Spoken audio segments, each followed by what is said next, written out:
نبی پاک صلی اللہ علیہ وسلم کے مدینے آنے سے پہلے ایک شخص تھا، عبداللہ بن ابی سلول اس کا نام تھا۔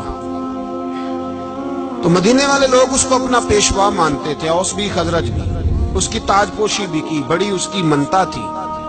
جب حضور آ گئے تو اس کا کاروبار بند ہو گیا۔ اب لوگ یہ نہیں سمجھتے کہ میں غلط ہوں، لوگ کسی کے مفادات کو ٹھیس پہنچتی ہے تو مخالفت کرنے لگ جاتا ہے۔ اب اس کے حالات جب خراب ہوئے تو اس نے پتہ کیا کیا، جھوٹ موٹ کا کلمہ پڑھ لیا اور منافقوں کا ایک ٹولہ اس نے تیار کر لیا، جس کا قرآن مجید نے سورہ منافقون میں ذکر کیا۔ ایک جنگ کا موقع تھا، نبی پاک صلی اللہ علیہ وسلم تشریف لے گئے تو عبداللہ بن ابی سلول بھی چلا گیا۔ حضرت عمر فاروق رضی اللہ تعالیٰ عنہ کے ایک غلام تھے، وہ پانی لینے کنویں پہ گئے۔ ادھر سے انصار میں سے، چونکہ حضرت عمر کے غلام مہاجر تھے، انصار میں سے ایک شخص پانی لینے پہلے سے آیا ہوا تھا۔ پانی بھرنے میں کوئی اختلاف ہو گیا، جھگڑا ہو گیا، مار کٹائی تک نوبت آ گئی۔ حضرت عمر کے غلام نے کچھ چیز مار دی، اس شخص کو زخمی ہو گیا۔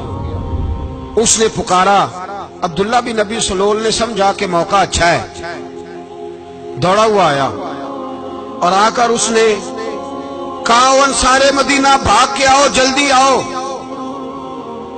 اور بڑے غلط جملے استعمال کیے۔ کہنے لگا، اگر ان لوگوں کو تم اپنا بچا کچا کھانے کو نہ دیتے مہاجروں کو تو آج یہ تمہارے سر پہ نہ بیٹھتے۔ پکارا، مہاجر سارے اکٹھے ہو گئے، انصار سارے آ گئے، اور جب انصار آئے تو مہاجرین کو بھی پکارا، مہاجر بھی آ گئے۔ اب وہ گتھم گتھا ہونے لگے تو کسی نے جا کے محبوب پاک کے کان میں کہا، یا رسول اللہ، وہاں تو مہاجر انصار لڑنے لگے، وہ پرانی لڑائیاں پھر سے جاگ گئی ہیں۔ نبی پاک تشریف لائے، حضور نے وہاں لفظ بیان کیے، فرمایا، یہ تم نے کیا جاہلوں جیسا کام شروع کیا ہوا ہے۔ صلح کرائی، بعد رفع دفع کرائی، لوگ چلے گئے، معاملہ ٹھنڈا ہو گیا۔ لیکن عبداللہ بن سلول نے کہا کہ میں یہ موقع خالی نہیں جانے دوں گا، پھر گیا ہوں اور جا کے انصار مدینہ سے کہنے لگا، ایک دفعہ جا لینے دو مدینے، تم نے میری بات نہیں نہ سنی، جو وہاں بڑے سردار بیٹھے ہیں ان سے بات کروں گا، اور معاذ اللہ ثم معاذ اللہ ہم ان بے عزت لوگوں کو مدینے سے نکال دیں گے، وہاں صرف عزت والے رہیں گے۔ یہ غلط جملے اس نے ادا کیے جس کو قرآن پاک نے سورہ منافقون میں بیان فرمایا۔ اس نے یہ بات کی۔ ایک صحابی تھے حضرت زید رضی اللہ تعالیٰ عنہ، وہ سن رہے تھے، آ کے عرض کی، یا رسول اللہ صلی اللہ علیہ وسلم، عبداللہ بن ابی سلول تو اس طرح کہہ رہا ہے کہ مدینے جا کے عزت والے دوسروں کو نکال دیں گے، اور تم اگر اپنا بچہ انہیں نہ دیتے تو معاذ اللہ آج یہ ایسا نہ کرتے۔ حضرت عمر نے بھی سن لیا، حضرت عمر نے بات سن لی، تلوار نکالی اور دوڑے۔ حضور نے بازو پکڑا، فرمایا، کدھر جا رہے ہو؟ کہا، یا رسول اللہ، اگر آج سزا نہ دی تو کل اور بات بھی کرے گا، اور اگر آج ایک قتل ہو گیا تو باقی سیانے بن جائیں گے۔ یا رسول اللہ، مجھے چھوڑے، میں ماروں گا۔ حضور نے فرمایا، عمر چپ کر، وہ جھوٹ موٹ کا کلمہ پڑھتا ہے، لوگ کہیں گے کہ محمد ابن عبداللہ نے اپنے ساتھی مارنے شروع کر دیے۔ چپ کر، حوصلہ کر، صبر کر، دلیری کر۔ حضرت عمر کہتے ہیں، میری حضور کے کہنے پر میں ٹھہر تو گیا، پر وہ میرے اندر جو آگ لگی ہوئی تھی ٹھنڈی نہیں ہو رہی۔ کہتے ہیں، میں چپ تو کر گیا۔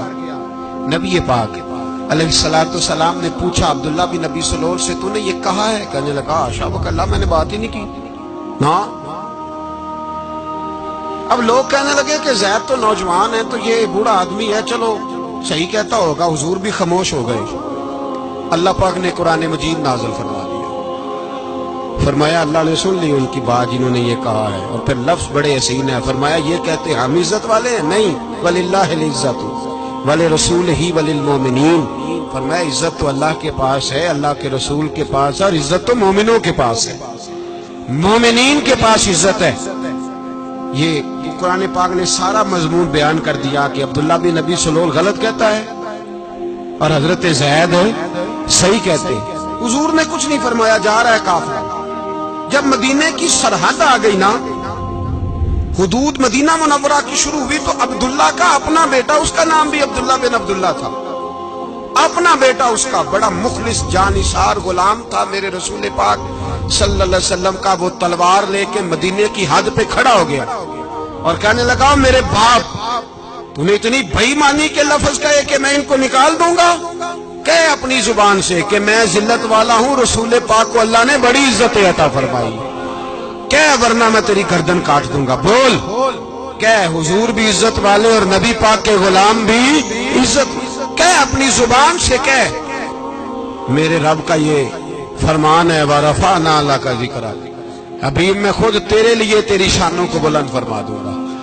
تو کہے تو دشمن ہو کے کہنے لگا میرے بیٹے مجھے معاف کر دے، مصطفیٰ تو بڑی عزتوں والے ہیں، ان کے غلام شانوں والے ہیں۔ جب بیٹا تلوار لے کے سامنے کھڑا ہوا، شہرت ہوئی، اب نبی پاک نے حضرت عمر کی طرف دیکھا، کہا عمر تیری بات صحیح تھی، اب جو ہوا یہ زیادہ صحیح تھا۔ وہ میں نے تجھے کہا حوصلہ کر، تدبر کر، وقت کا انتظار کر، یہ صحیح ہوا کہ وہ صحیح تھا؟ تو حضرت عمر فاروق کہنے لگے یا رسول اللہ میں گواہی دیتا ہوں آپ واقعی اللہ کے سچے رسول ہیں۔